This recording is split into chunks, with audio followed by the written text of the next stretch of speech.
तेजस्वी जी हर घर सरकारी नौकरी करने का ऐलान दे रहे हैं कि हम अगर ऐसी सरकार बनता है तो 20 दिन में अधिनियम ला करके पूरा बिहार को सरकारी नौकरी देंगे। क्या ऐसा संभव है सर? इसको सब विपक्ष आरोप लगा रहे हैं कि जब घर सही नहीं है तो बिहार को क्या सही करेंगे?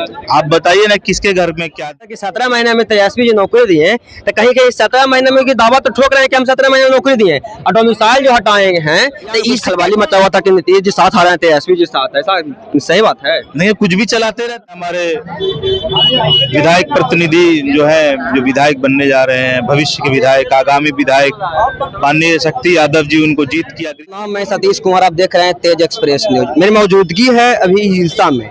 मेरे साथ बात करने के लिए मौजूद है शाहनवाज परवेज जी जो आरजेडी का प्रवक्ता है। तो इधर देखिए कि चल रहा है नॉमिनेशन और बिहार में चुनावी सरगर्मी बहुत तेज हो गई है। इन्हीं सभी मुद्दों पर बात करेंगे शाहनवाज परवेज जी से। तो सर, सबसे पहले मेरे चैनल पर आपको स्वागत है। बहुत बहुत धन्यवाद। और आज जिस प्रकार से हिलसा में हमारे विधायक प्रतिनिधि जो है, जो विधायक बनने जा रहे हैं, भविष्य के विधायक, आगामी विधायक माननीय शक्ति यादव जी, उनको जीत की अग्रिम बधाई हम लोग देने आज पहुंचे हैं पटना से। और को बिहार की जनता ने ललकार दिया है और वो सवाल पूछा जा रहा है, इसलिए आपको इतना सगुफा छोड़ने की जरूरत पड़ रही है कि इधर का इधर, इधर का इधर। मीडिया में कुछ खलबाली मचा हुआ था कि नीतीश जी साथ आ रहे हैं तेजस्वी जी साथ। ऐसा सही बात है? नहीं, कुछ भी चलाते रहते हैं ये लोग कुछ भी चलाते रहते हैं। आज मीडिया पर नियंत्रण है ऐसे लोगों का, ये लोग कुछ भी चलाते रहते हैं। ऐसी अफवाह पे बात करना को उचित नहीं है। बिहार की जनता अब बदलाव चाहती है और बदलाव में कहीं न कहीं अलग विधानसभा में प्रत्याशी उतार रहे हैं। इसको कैसे देख रहे हैं, कैसे संभल सकेगा?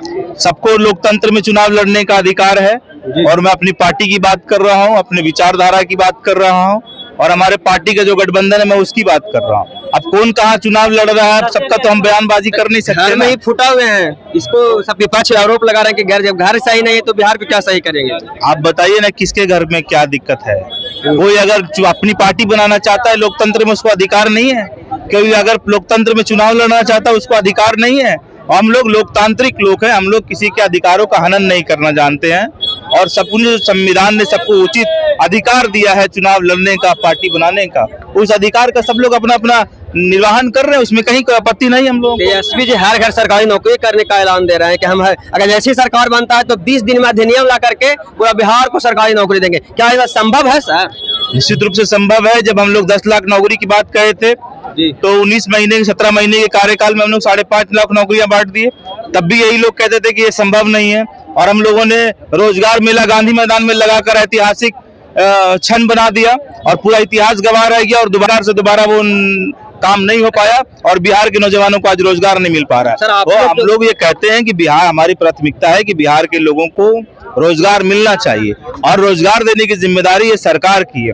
और अगर सरकार ये कहती है कि बिहार में रोजगार देना संभव नहीं है तो ऐसी सरकार को सत्ता पे या कुर्सी पे बैठने का कोई अधिकार नहीं है। और मैं युवाओं से आह्वान करता हूं कि ऐसी सरकार को तुरंत इस इलेक्शन में, इस चुनाव में ऐसी सरकार को सबक सिखाने की जरूरत है। आप लोग जो कह रहे हैं सर कि 17 महीने में तेजस्वी जी नौकरी दिए तो कहीं कहीं 17 महीने में की दावा तो ठोक रहे हैं कि हम 17 महीने में नौकरी दिए और डोमिसाइल जो हटाए हैं तो इसके कौन मन की भागीदारी है? नहीं, निश्चित रूप से हम लोग डोमिसाइल नीति के पक्षधर हैं और हम लोगों ने ये भी कहा कि हमारी सरकार आएगी तो ये जो घर घर सरकारी नौकरी देने की बात हो रही है उसमें भी डोमिसाइल नीति लागू करने की बात हो रही है।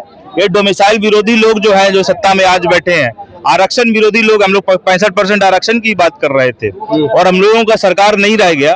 उसके बाद जब हम लोग सरकार अभी 14 तारीख को बनाएंगे तो निश्चित रूप से बिहार में ही रोजगार की बात कर रही है, उसको लाने है। जो भी सरकार जीरो टॉलरेंस की बात कर रही है उसको लाने की बात हो रही है। ये सरकार जो करप्शन को चरम पर लेके चला गया है, मुख्यमंत्री जी आज पुल का उद्घाटन करके जा रहे हैं, कल पुल गिर जा रहा है, तो इस प्रकार के सरकार को बदलने की आवश्यकता है और एक युवा नेतृत्व और नई सोच को लाने की जरूरत है। और उसके लिए मैं आह्वान करूंगा आपके चैनल के माध्यम से बिहार के लोगों से कि आगामी चुनाव में भारी बहुमत से माननीय तेजस्वी यादव जी की सरकार का गठन करने में अपना सहयोग करें। चलिए, हमारे साथ शाहनवाज परवेज जी थे, आरजेडी प्रवक्ता थे। उन्होंने अपनी बातों के प्रमुखता से जवाब रखे। बाकी इनके बारे में क्या सोचते हैं और तेजस्वी यादव के मुख्यमंत्री बनने के लिए क्या सोचते हैं, कमेंट में सोचते हैं। धन्यवाद।